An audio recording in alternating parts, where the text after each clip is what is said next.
Inilah Injil suci menurut Matius. Dalam khotbah di bukit, Yesus bersabda kepada murid-muridnya, "Hati-hatilah, jangan sampai melakukan kewajiban agamamu di hadapan orang supaya dilihat. Karena jika demikian, kamu tidak beroleh upah dari Bapamu yang di surga. Jadi apabila engkau memberi sedekah, janganlah engkau mencanangkan hal itu seperti yang dilakukan orang munafik di rumah-rumah ibadat dan di lorong-lorong supaya dipuji orang. Aku berkata kepadamu, hendaklah sedekahmu itu diberikan dengan tersembunyi, maka Bapamu yang melihat yang tersembunyi akan membalasnya kepadamu. Dan apabila kamu berdoa, janganlah berdoa seperti orang munafik. Mereka suka mengucapkan doanya dengan berdiri di rumah-rumah ibadat dan pada tikungan-tikungan jalan raya, supaya mereka dilihat orang. Aku berkata kepadamu, mereka sudah mendapat upahnya. Tetapi jika engkau berdoa, masuklah ke dalam kamarmu, tutuplah pintu, dan berdoalah kepada Bapamu yang ada di tempat tersembunyi. Maka Bapamu yang melihat yang tersembunyi akan membalasnya kepadamu. Dan apabila kamu berpuasa, janganlah muram mukamu seperti orang munafik.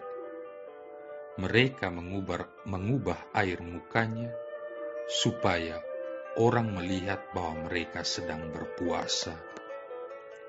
Aku berkata kepadamu, mereka sudah mendapat upahnya. Tetapi apabila engkau berpuasa, minyakilah kepalamu dan cucilah mukamu, supaya jangan dilihat orang bahwa engkau sedang berpuasa, melainkan hanya oleh Bapamu yang ada di tempat tersembunyi.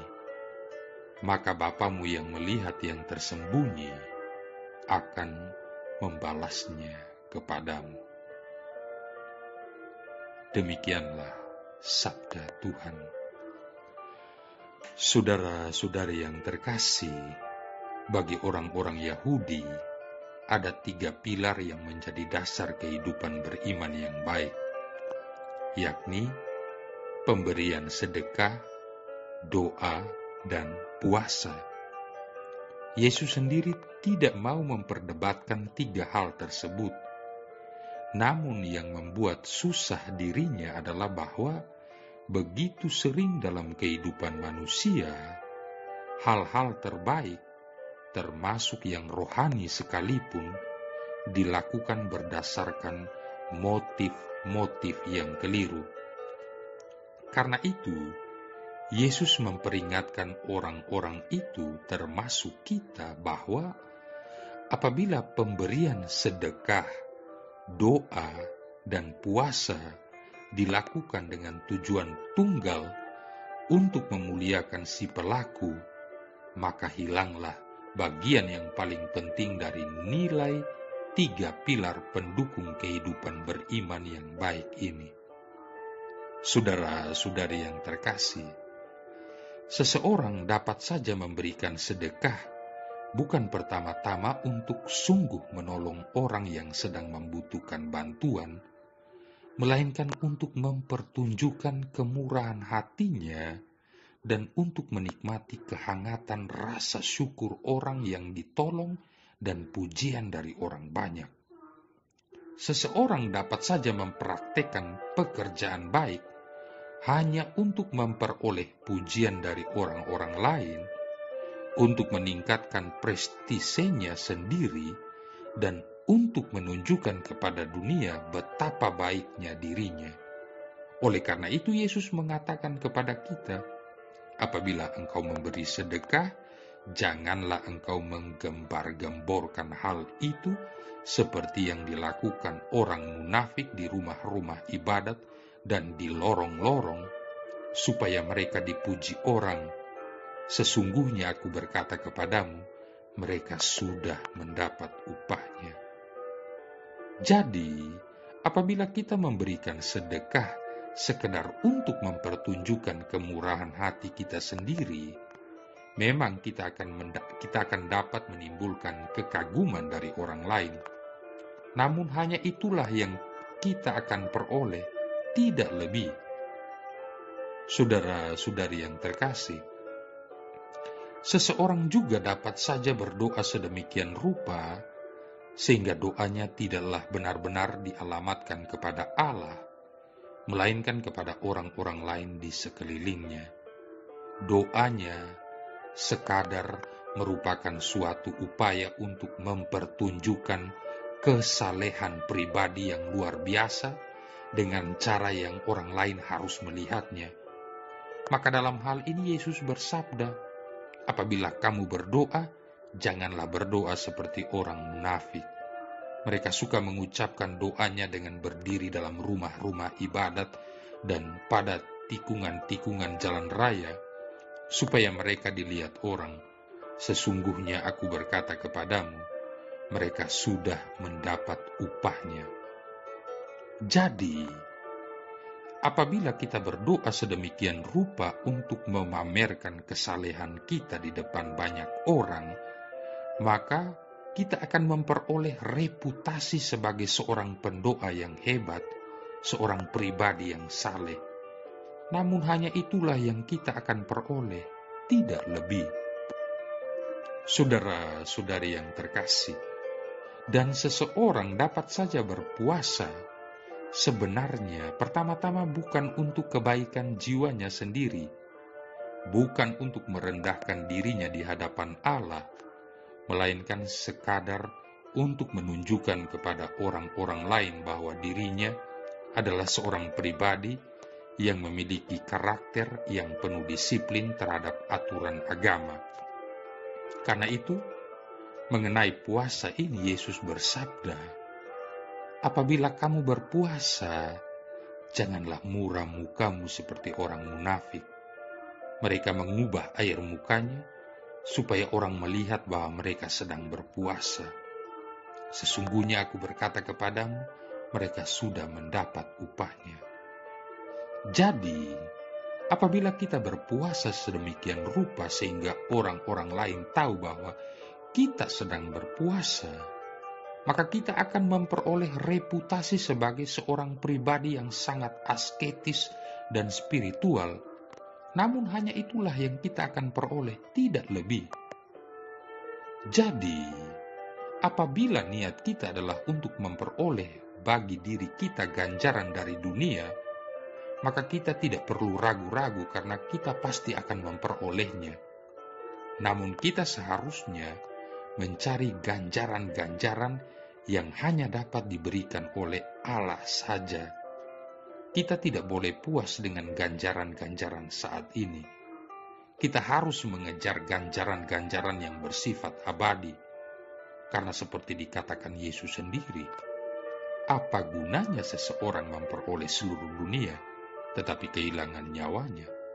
Matius bab 16 ayat 26, Markus bab 8 ayat 36, Lukas bab 9 ayat 25. Saudara-saudari yang terkasih, di hari Rabu Abu ini, Tuhan memanggil kita kepada pertobatan, suatu perubahan hati atau konversio. Konversio mempunyai dua karakter. Yang pertama adalah pertobatan atau meninggalkan dosa. Yang kedua adalah berpaling kepada Allah. Kita meninggalkan kedosaan agar dapat berpaling serta kembali kepada Tuhan Allah, sehingga kita dapat melekatkan diri kita kepadanya, agar kita dapat dipersatukan dalam kasih dengan Tuhan dan sesama kita. Guna menolong kita dalam konversio dan kekudusan, Gereja dalam Injil menganjurkan 3 praktek pertobatan, yakni pemberian sedekah, berdoa, dan berpuasa. Puasa dan pantang adalah mengenai diri kita sendiri, yaitu mati terhadap diri kita sendiri, mati terhadap segala pemuasan indera-indera kita, menahan diri kita terhadap makanan agar menyadari bahwa makanan kita yang sesungguhnya adalah Allah sendiri, menyadari bahwa kita harus mewujudkan rasa lapar kita akan Sang Sabda yang hidup dan roti kehidupan. Sedangkan pemberian derma atau sedekah adalah mengenai orang-orang lain, yaitu mati terhadap keserakahan atau ketamakan, dorongan untuk menang sendiri dan memiliki sendiri, sehingga kita akan lebih berempati dan prihatin terhadap orang-orang kecil dan miskin. Dan berdoa adalah mengenai Allah, yaitu kita mengosongkan diri kita sehingga Yesus dapat masuk ke dalam diri kita. Berdoa adalah mendengarkan Allah yang adalah sumber segala kekudusan. Praktek-praktek pertobatan ini adalah instrumen-instrumen Allah untuk mengubah hati kita dan membuat kita menjadi pribadi-pribadi yang kudus. Saudara-saudari yang terkasih, Rabu-Abu, abu dalam kitab suci, sejarah penggunaan abu dalam gereja. 40 hari sebelum Paskah, Gereja Katolik merayakan Rabu-Abu. Pada hari Rabu-Abu, orang Katolik punya tradisi menaruh abu di kepala. Umumnya, abu tersebut dioleskan di dahi, akan tetapi bisa juga ditaruh di ubun-ubun. Hari Rabu-Abu ini menjadi hari pertama masa Prapaskah, masa pertobatan, pantang, puasa, doa, dan amal kasih bagi orang Katolik. Pengolesan abu yang sudah dicampur air suci pada hari Rabu-Abu ini merupakan salah satu sakramentali dalam gereja. Sebagai sakramentali, ia boleh dilakukan kepada setiap orang. Jadi, orang non-Katolik juga boleh maju untuk menerima abu sebagai lambang pertobatan. Yang pertama, abu dalam kitab suci. Abu dalam kitab suci, khususnya Perjanjian Lama, merupakan tanda umum ungkapan pertobatan. Sifat-sifat abu itu kotor, mudah dipindah, dan tidak berguna. Debu dan abu merupakan hal yang dibenci orang yang bersih. Mereka mudah menempel di mana-mana, mengotori dan menghilangkan keindahan. Namun debu dan abu itu mudah pula dibersihkan. Kumpulan debu dan abu mudah sekali buyar dan tercerai-berai dihembus angin. Selain itu, segala sesuatu kalau dibakar akan menjadi abu.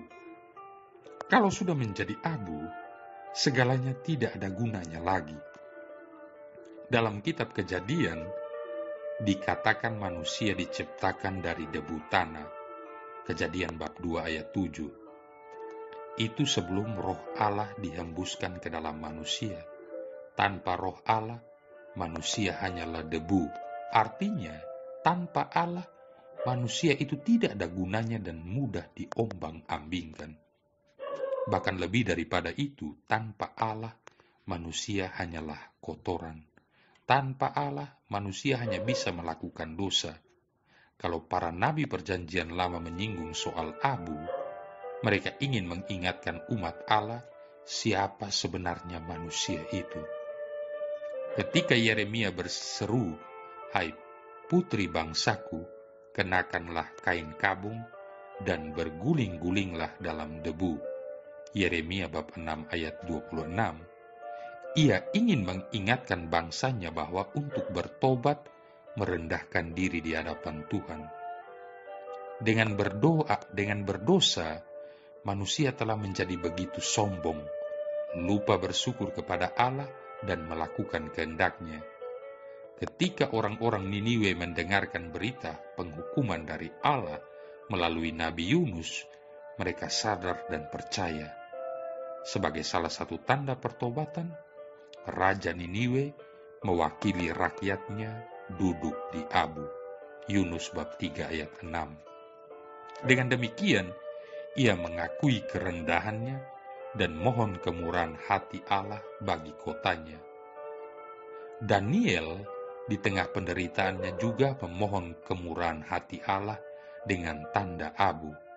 Daniel bab 9 ayat 3. Demikian pula sebelum berangkat berperang, orang-orang Makabe memohon berkat Tuhan, memasrahkan diri mereka serta menyatakan iman mereka kepadanya dengan menaburkan abu di atas kepala mereka.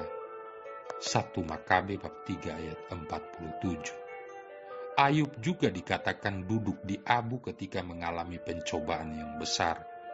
Ayub bab 2 ayat 8. Tindakannya ini merupakan tanda bahwa ia percaya kepada Tuhan. Segala sesuatu bagi Ayub adalah pemberian Tuhan. Tuhan yang memberi, Tuhan yang mengambil, terpujilah nama Tuhan. Ayub bab 1 ayat 21. Abu ialah lambang pertobatan. Namun Yesaya mengingatkan bahwa lambang saja tidaklah cukup. Yang paling penting ialah yang ditandakan, bukan tandanya. Pertobatan yang sungguh-sungguh akan tampak dalam kasih kepada Allah dan sesama. Yesaya bab 58 ayat 5-7. Abu sebagai tanda pertobatan dinyatakan jelas sekali oleh Yesus dalam Matius bab 11 ayat 21 dan Lukas bab 10 ayat 13. Celakalah engkau Korazim, celakalah engkau Betsaida, sebab jika di Tirus dan Sidon mujizat-mujizat besar terjadi seperti di tengah-tengahmu, mereka sudah lama bertobat dalam kain kabung dan abu. Terjemahan lain menghilangkan kata abu yang seharusnya ada. Saudara-saudari yang terkasih, yang kedua, sejarah penggunaan abu dalam gereja. Meskipun referensi dalam kitab suci untuk abu ini cukup banyak, penggunaan abu pada awal-awal sejarah gereja tidak banyak tercatat. Kemungkinan kebiasaan mengolesi abu pada dahi atau ubun-ubun baru dirayakan secara liturgis pada tahun 900-an. Sebelumnya, abu hanya digunakan sebagai suatu tanda para pentobat yang mau mengaku dosa. Baru pada awal abad ke-11 ada catatan yang menggambarkan pengolesan abu pada hari Rabu Abu sebelum memasuki masa Prapaskah. Akhirnya, pada akhir abad tersebut, Paus Urbanus II mentitahkan penggunaan abu secara umum pada hari tersebut. Hari tersebut dikenal sebagai Dies Cinerum, Hari Abu, dan akhirnya dikenal dengan Hari Rabu Abu. Menarik bahwa awalnya para klerus dan kaum pria menerima penaburan abu di atas kepala mereka, sementara itu kaum wanita menerima tanda salib abu di dahi mereka. Sekarang seperti yang kita ketahui bersama, semua menerima tanda salib abu di dahi. Baru pada abad ke-12 aturan bahwa abu harus terbuat dari cabang dan daun palma dari Minggu Palma tahun sebelumnya. Di beberapa paroki masih ada kebiasaan untuk mengumpulkan daun-daun tersebut dari semua umat untuk dibakar dalam upacara bersama sebelum masa Prapaskah dimulai. Rabu Abu adalah hari pertama masa Prapaskah yang menandai bahwa kita memasuki masa tobat 40 hari sebelum Paskah. Angka 40 selalu mempunyai makna rohani sebagai lamanya persiapan. Misalnya, Musa berpuasa 40 hari lamanya sebelum menerima 10 perintah Allah. Keluaran bab 34 ayat 28. Demikian pula Nabi Elia, 1 Raja-Raja bab 19 ayat 8. Tuhan Yesus sendiri juga berpuasa selama 40 hari 40 malam di padang gurun sebelum memulai pewartaannya. Matius bab 4 ayat 2. Yang ketiga, mengapa hari Rabu? Nah, Gereja Katolik menerapkan puasa ini selama 6 hari dalam seminggu. Hari Minggu tidak dihitung karena hari Minggu dianggap sebagai peringatan kebangkitan Tuhan. Maka puasa berlangsung selama 6 minggu ditambah 4 hari sehingga genap 40 hari. Dengan demikian, hari pertama puasa jatuh pada hari Rabu. Paskah terjadi hari Minggu, dikurangi 36 hari 6 minggu, lalu dikurangi lagi 4 hari, dihitung mundur, jatuh pada hari Rabu. Jadi penentuan awal masa Prapaskah pada hari Rabu disebabkan karena perhitungan 40 hari sebelum hari Minggu Paskah tanpa menghitung hari Minggu. Marilah berdoa. Allah Bapa yang Maha Rahim, tolonglah kami untuk memulai masa tobat kami.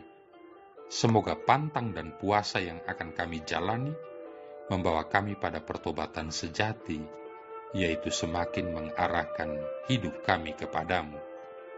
Dengan pengantaran Kristus Putramu Tuhan kami, yang hidup dan berkuasa bersama Engkau dan Roh Kudus, satu Allah sepanjang segala masa. Tuhan memberkati kita sekalian, Bapa, Putra, dan Roh Kudus.